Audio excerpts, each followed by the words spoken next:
Alright, welcome back to the third part of the screwdriver. Last time we cut these sections out right here using solid tools, and we had to use the default solid tools because for some reason Nroth solid tools was just having issues. Now I'm going to try to figure out what's going on with that. I may contact the creator of this plugin. And the only reason why I don't like the built-in ones is because if you make it larger, like you copy a component, it does not copy it down to the component level through other components, and it frustrates me. And also it creates it in the groups at the end. But if you make it large and then use solid tools, and then you can shrink it down like the way I showed you at the end. So with this one, I went ahead and made my boxes. There's no specific dimensions for these as long as it's wider than the shank and just long enough to at least go past right here. And right here, here's my center line. I went 0.015 up, 0.015 down. So technically it's supposed to be 0.0125 up, but I wanted mine to be a little bit thicker. And then to rotate it 7 degrees, the quickest way is to use the rotate tool on the green axis along this point right here. And that way, so it keeps that line in position. It keeps this boundary front face along the center line. So let's go ahead and make our cuts. Now let's see if Nroth will handle this one. If not, then we'll go back to the regular solid tools. So let's go trim. I'm going to trim this from that. Let's give it a minute and let's see what happens. Okay, so it looks like Nroth freaked out on me again. So let's just use the regular solid tools. We're going to subtract this from that. And hopefully this one works. If not, we can do it natively. It just takes a little bit longer, but I prefer solid tools. Okay, look at that. It happened to work. So there's something going on specifically with this part, and I want to figure out why. So, okay. Alright, let's finish off with the subtract this from that.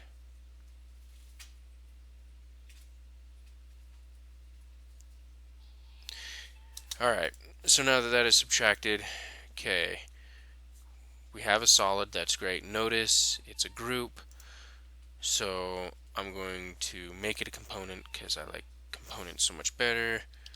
Main body, yes. Okay, I got rid of that. Perfect. Alright, so our entire screwdriver is now technically 100% done.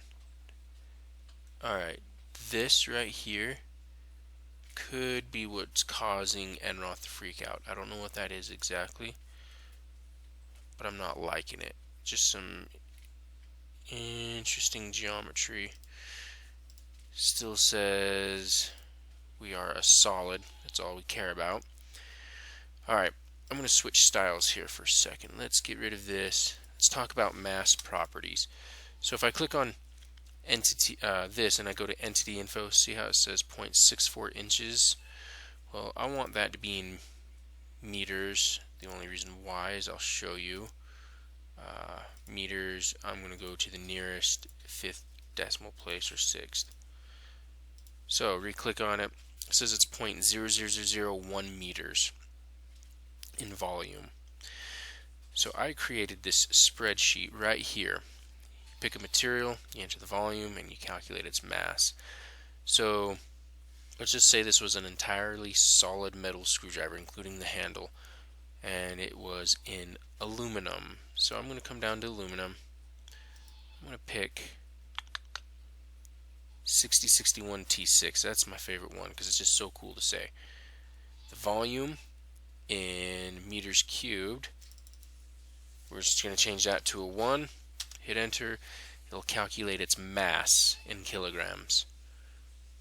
So I have a bunch of different materials on here that I can pick from, all with their given densities.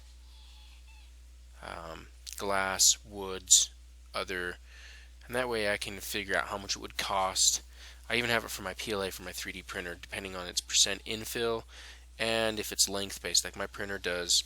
It's going to take 15.72 meters. So for example, I know that this screwdriver takes, actually this screwdriver takes a lot more. It's about 19.5 meters. It'll tell me at the end it'll weigh 58.5 grams and it will cost me roughly $3 to print. So very handy little thing that I made. So with that in mind, let's talk about rendering. There's this right here. Go download Twilight Render. There's the hobbyist version, which is free. That's what you want.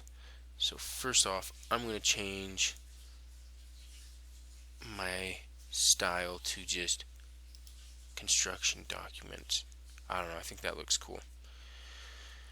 And then I'm going to go inside component level and I'm going to paint. So let's go to metal. Let's go to anodized aluminum. Let's go ahead and paint the shank aluminum. And notice it's just a gray color, but if we go to edit and we actually change the material size of how often it repeats, so let's start out with 0.1.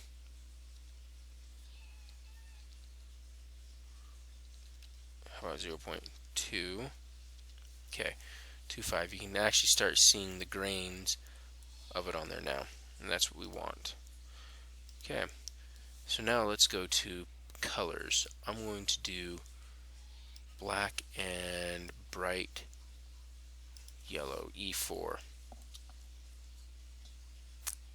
I want this. Are you? Yep, that is why Enroth was freaking out, because there is little itty bitty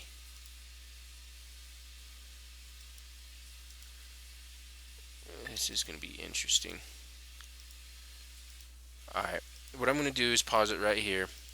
I'm going to paint this, so anything that's this is going to be yellow, everything else is going to be black, so I will return in a moment.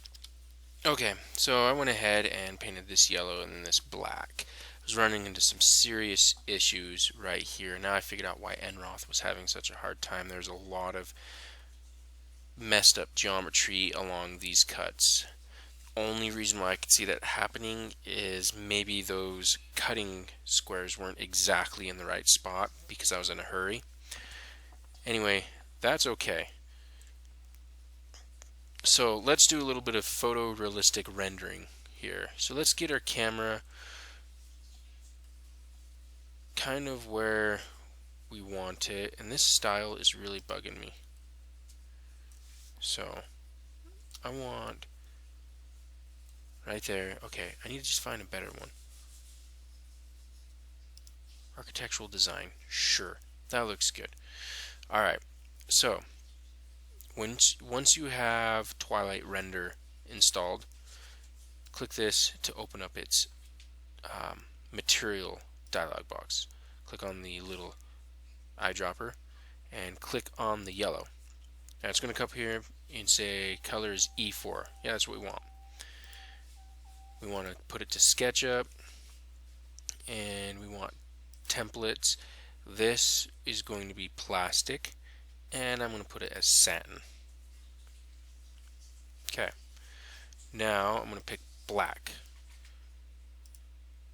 It's going to be SketchUp, its template is going to be plastic, and it's going to be satin.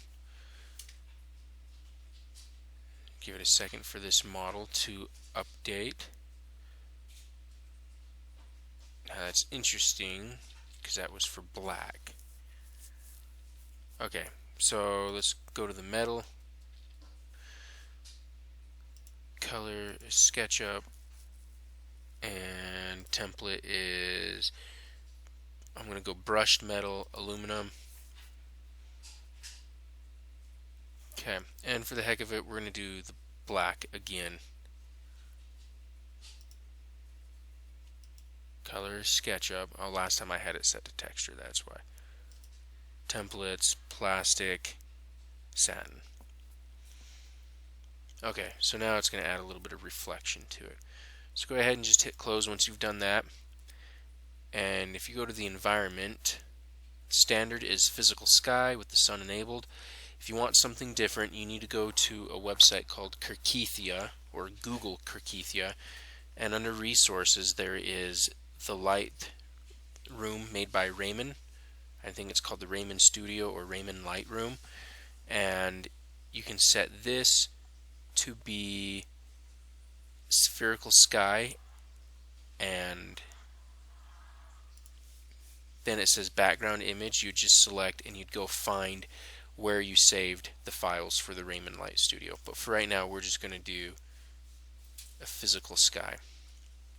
So it means it's going to be like if we took the picture outside. Go ahead and hit the render button. It's going to bring this up. Let's just do one for medium. Go ahead and hit this. Okay, render complete. So, if you want more exposure,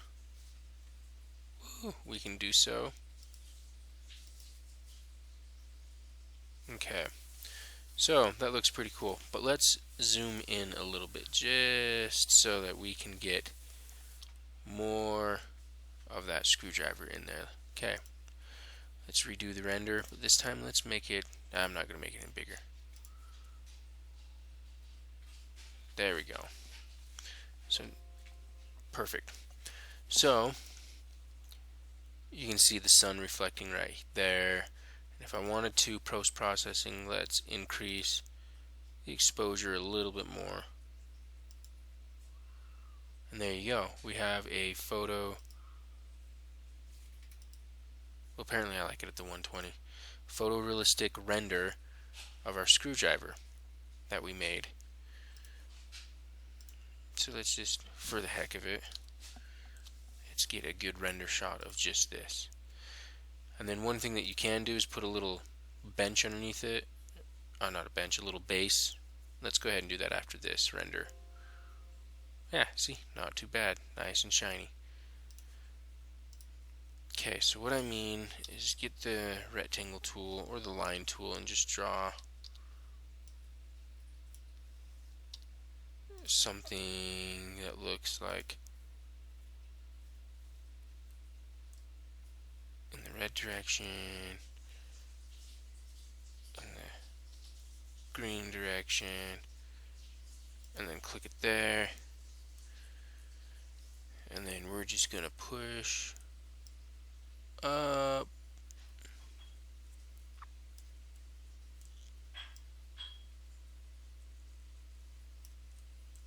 Come on. Alright, we'll just push up that much. And let's move this up so it's kind of floating above it. Okay, perfect. So let's paint this with wood. Let's go to wood. Wood. I want cherry. And if we zoom in, you can see how it just doesn't look really nice. So I want to go to edit, and once again we're going to get rid of that and type in 0.1. What about 2? What about 3? What about 4? 1 looks better. Okay, so we have that. I'm going to paint.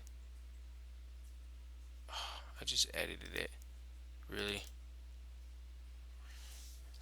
0.1. Okay. 0.1. Just shift click everything, make it all uniform. Okay, great. Let's move this along red line. Let's put it in the middle. Let's do that. Okay, grab our materials editor, click on the wood pattern, go to templates. Oh wait, bump needs to be SketchUp. Notice this will change to a different type of pattern. Go to wood, and we want a gloss finish. Okay, perfect. Now let's do our last render. Go ahead and hit render. This one might take a little bit longer. And there we go. Now we have a shadow and a really nice realistic wood bench that this thing is sitting on.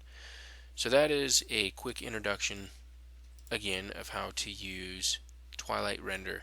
Now there is an open source one called Kirkithia that allows you to do all of this and more on the outside of SketchUp, so you can still use SketchUp as it's rendering in the background, even though that takes a lot of processing power. Anyway, so that is this lesson. Let's just make sure we've covered everything. We've covered that, this, and that. So, as you practice, try to get these exactly where they need to be, and try doing it natively. I have some videos on there how to cut solids using just native tools without using solid tools. See if you can figure it out. And also try to use Enroth, see if you guys can get it to work. Anyways, thank you for watching. I've really enjoyed this video, and this one is probably the longest of them all because it involves a lot more steps.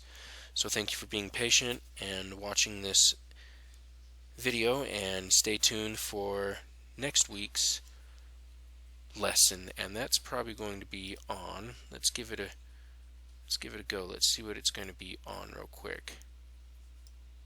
Dun dun dun. So after this one, it's going to be an anchor post, and then we're going to do a turnbuckle and a gearbox, and then I'm going to possibly do some drawings and layout. So anyways, stay tuned, and thank you for watching.